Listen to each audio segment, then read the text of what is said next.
was also the second seat of government power during the Nazi dictatorship. So politically also very important. A number of important political conferences, discussions and so forth were being held there on the mountainside. So that's really where we're heading to begin with. We need to climb the mountain a little ways to head up to the level that we need to be at. So we're starting with a little bit of a drive, and along the way I'm going to talk to you all about that compound, about how it came to be here in this area, and really all of the buildings that stood within it. Once we arrive at the level on the mountain side, and so at this level we're around 1,000 feet above sea level. The Obersalzberg is up at about 3,000 feet, that's where we're going to be headed to start with. When we get there I'm going to point out to you a little bit about the layout of the compound, where all of the most important buildings stood. Those that are no longer there, those that are still there, I'm going to point out where I can some of the original ones. And also at that point we're going to exit the bus and take a little bit of a walk, just a short walk into the woods, a little bit off the beaten track really. I'd like to visit the exact location where Hitler's home formerly stood. Now the Berghof is one of those properties that's no longer there, and I will of course explain what happened to it. And I've also got with me some photographs to show you throughout the tour to help to kind of visualise how things were, how they are today, and the similarities, some which still remain. So we'll look at those throughout. But again, historically speaking, that location the most important on the Obersalzberg. So we'll take a little look at that exact site. We will then also be headed below the Obersalzberg. So underneath that compound was a very extensive network of bunkers and interconnecting tunnels. And I will of course have lots more information for you about the bunkers as we continue on. But we do have the opportunity to visit just a small original section of those bunkers on the Obersalzberg. So we'll be doing that. That's how we'll be spending the morning. Now because it is a whole day tour that you have here today, we will stop halfway through for a lunch break. We've got lunch organised for you at a building that's got a little bit of a historical connection to the compound as well. I'll explain that of course when we get there. And then after lunch we will of course be headed up to the Eagle's Nest, right up on the peak of the mountain side. The Eagle's Nest sits way up on top of the Kelstein mountain at just over 6,000 feet above sea level. So it's a little ways that we're going to be heading up, and to do that we're going to switch buses onto one of the Eagle's Nest mountain buses to take the journey all the way to the very peak.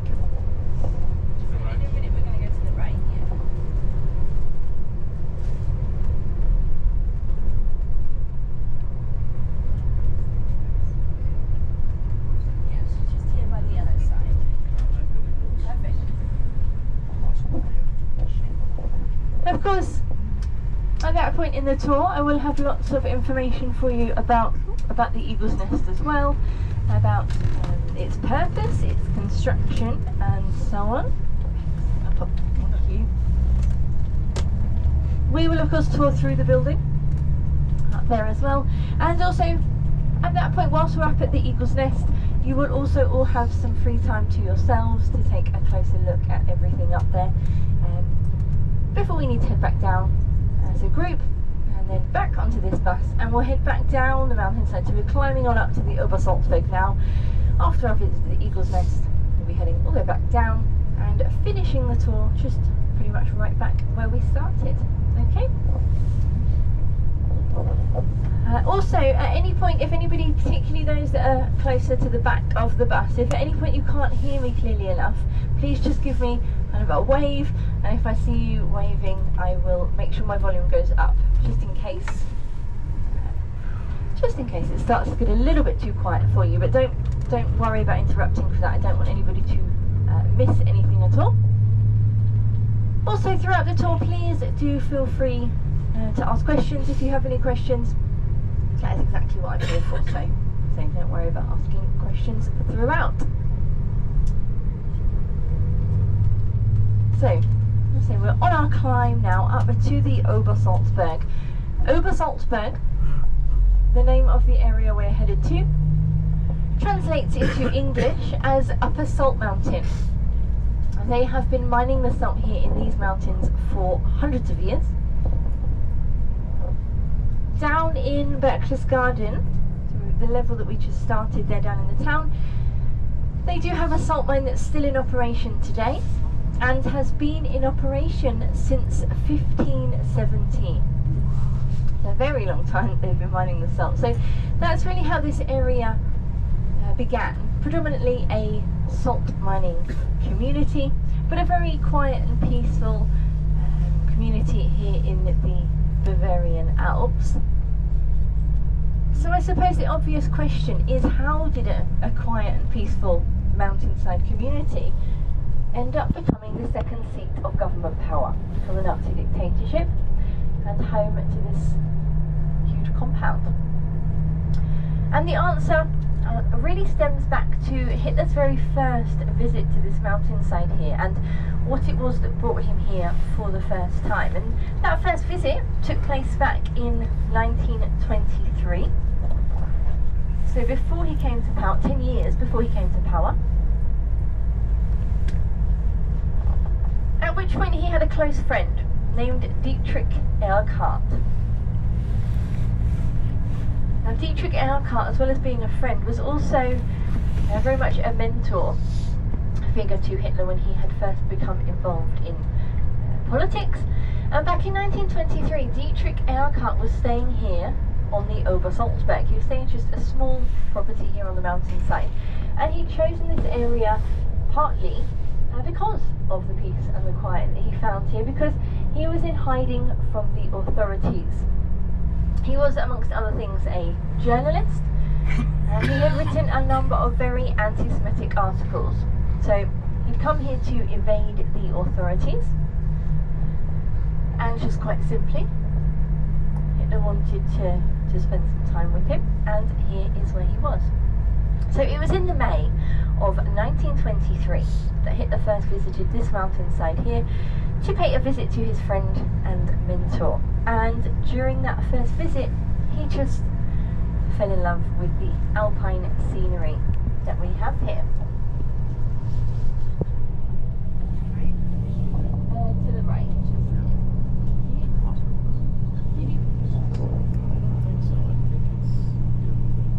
So from that first visit then, over the coming years, he began revisiting the mountainside, to begin with spending quite a lot of his leisure time here.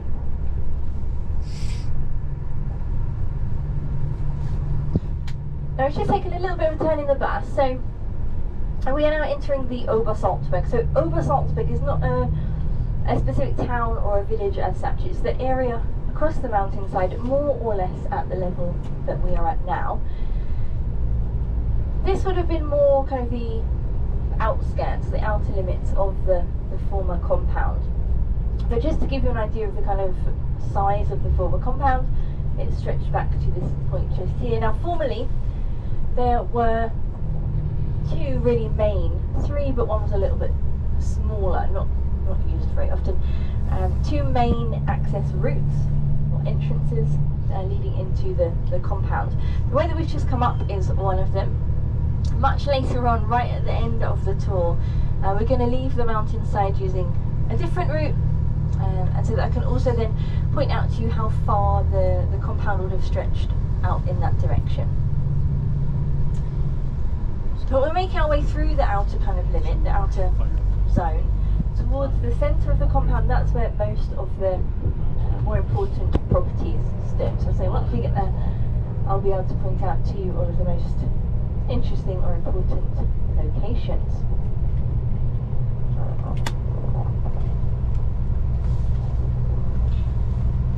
So as I said, from that first visit, he then began spending more and more time here.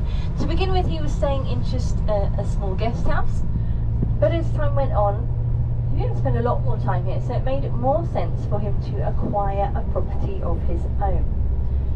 So in 1928, he began renting a home here on the mountainside, and later on, when he came to power, he then purchased that property, and this went on then to become his main residence, as they say.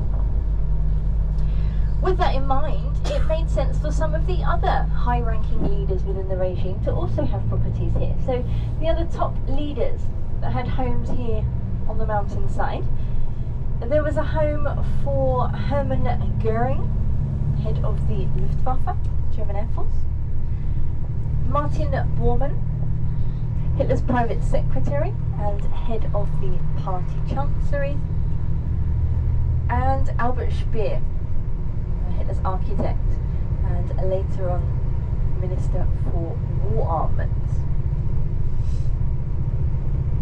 So the compound beginning to expand. Some of the other properties that they also set up here, in addition to those leaders' homes, there were 2 guest houses for the VIP visitors coming to visit Hitler here at his home. There was a large SS army barracks also. To begin with, 300 soldiers were stationed at the barracks. During the war years that rose to 600. To go along with the SS barracks, they built a number of homes for the higher ranking SS officers and their families to live in. And they also built a number of homes for all of the admin staff that became necessary to keep everything running in this growing complex.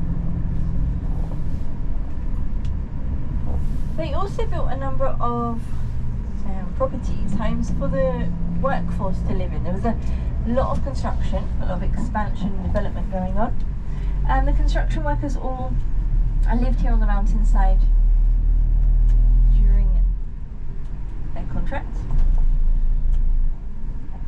So they built a number of homes also for them to live in up here.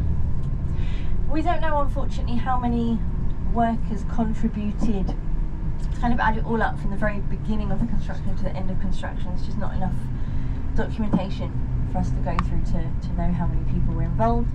But we do know at its peak of construction, there were 6,000 workers based on the mountain. So it's really, really a lot going on up here.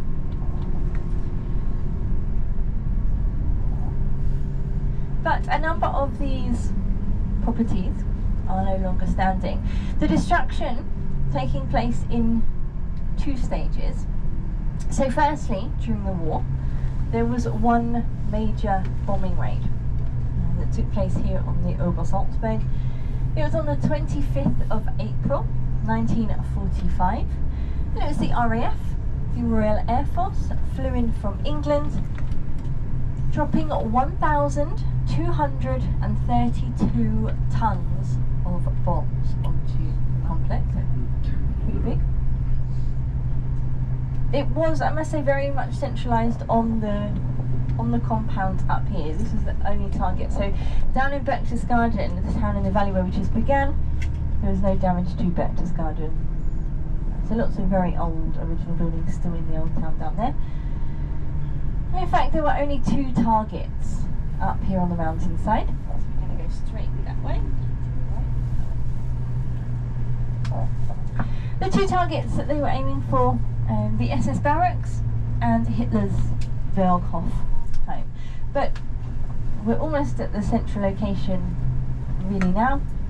A lot of the property is pretty close together, so a bombing raid of that kind of scale, there was quite a lot of collateral damage also. That was the first stage. I'm just going to interrupt myself. I've stepped down out of the way because I'd like to point out some original properties that do still remain. So just coming into view in front and to the right of the bus, you're going to see some white houses coming into view. They are original properties. You see very typical Third Reich design. Just here. And this is one of the areas, the developments of homes for admin staff that I mentioned. As I said, homes for SS officers, admin staff. You see very, as I say, very typical, these square shapes on the property. So this development was called the Hinterreck. There are 3 main developments altogether.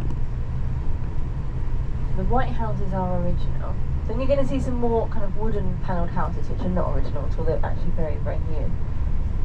So they're not historically relevant. And then can we park in this parking lot here, please? Oh, we lost you. Sorry, No, that's just okay. directing. She's talking to Just the directing. Just anywhere here, that's perfect. Stop. You can also see that big property on the hill there, so ahead and to the right of the bus. It's a big, very modern property. It's not really the property that I'm pointing out as such, it's the location of the property. And because that's a hotel today, very modern hotel called the Kempinski, but where that hotel stands today is where Hermann Göring's house formerly stood. So we're not exiting the bus at this point, we're just stopping to point out a few things before we've gone past too fast. And so Hermann Göring's house just up there on the hill. You can see this other white house here, looks very similar to the first ones that I just pointed out, so and again another original property. This was built, this home was where Hermann Göring's adjutant lived, like his right hand man basically. Was it in that property just there? So General Karl Bodenschatz.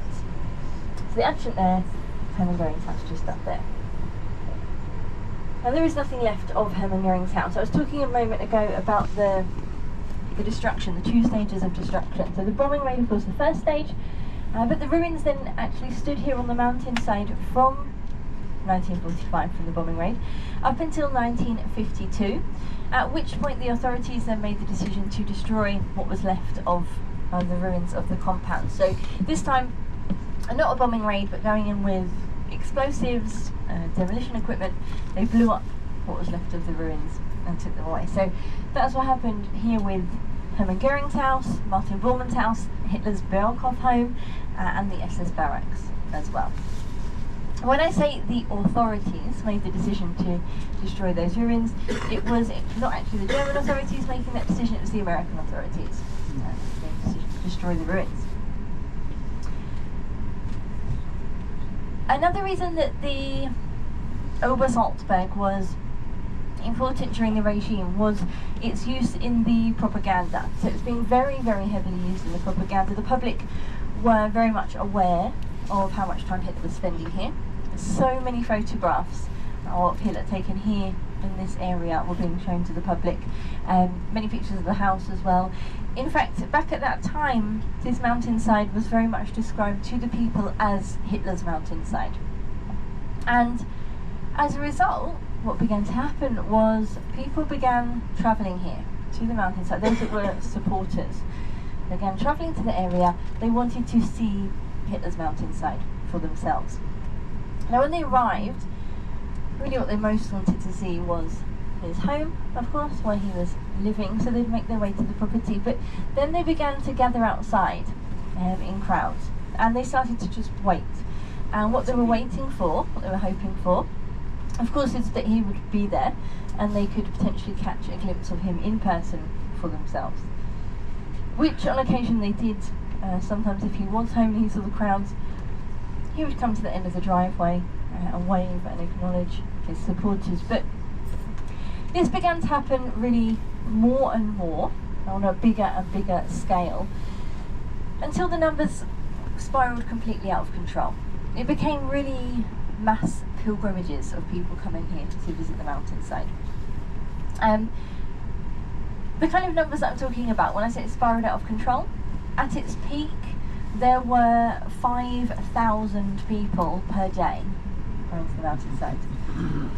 So it is completely out of control. Certainly from a security perspective, they had to put a stop to that. So no more of these uninvited guests, these mass pilgrimages, and they had to implement a much tighter security. Up until that point, it hadn't been all that strict. People had been kind of free to come and go. As I say, with the amount of people that were coming and going, they put a stop to that. So they then put security fencing all around the outer limit of the compound.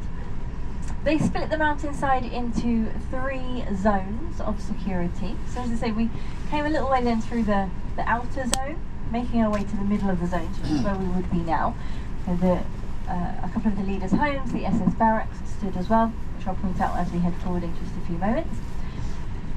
And then as we continue forward, we will be approaching the innermost zone of security, which was the tightest zone of security, just a very, very small zone. The only property within that zone was Hitler's house itself.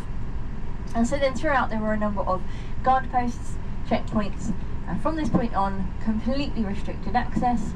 Only authorised personnel could enter the mountainside at all, and you'd have to have the correct identification, documentation to make your way through the different checkpoints and guard posts through the different zones. From this point on then, the mountainside became known as the Führer's off-limits area. But this caused a little bit of an issue for the local people that had been living here. So before Hitler decided to set up his home here, there were already a number of locals living on the Obersalzberg mountainside, and of course, in order to make way for a restricted access zone, those local people had to leave the mountainside. So what happened was all of the homeowners, property owners from the mountain were approached by the party, specifically by Martin Bormann. He was actually very much in charge here on the Obersalzberg. So all of this development and expansion and construction that I'm talking about, all of those decisions were down to Martin Bormann, which earned him at the time the nickname the Overlord of the Obersalzberg. And so he approached the homeowners and offered them all money for them to sell their properties to the party, which many of them did willingly. They were, to begin with, offered higher than market value to compensate having to leave the mountainside. However, as you can imagine, not everybody did necessarily want to sell their properties or leave the mountainside. Some of them had been in the families for generations. So there were a number of much more reluctant property owners that didn't want to sell up or leave, so they refused the sale. Of course, that is not a decision that they were able to make at the time. So there were a number of local people from the mountainside who were unfortunately forced into the sale of their properties. An example of how some of them were forced to leave: a number of families or homeowners returned to their properties from being out and about for the day, only to find that whilst they'd been gone, the entire roof of their whole property had just been removed. They didn't have one. And of course you can't live in a house without a roof over your head. And so that's one of the ways in which those much more, as I say, reluctant property owners were eventually forced into the sale. And I said that to begin with they were offered higher than market value. However, of course Martin Bormann wasn't particularly impressed by being refused. So those families that did refuse the sale, any subsequent offers that were then made went down drastically by the time they did sell. Okay, perfect, thank you. We'll continue.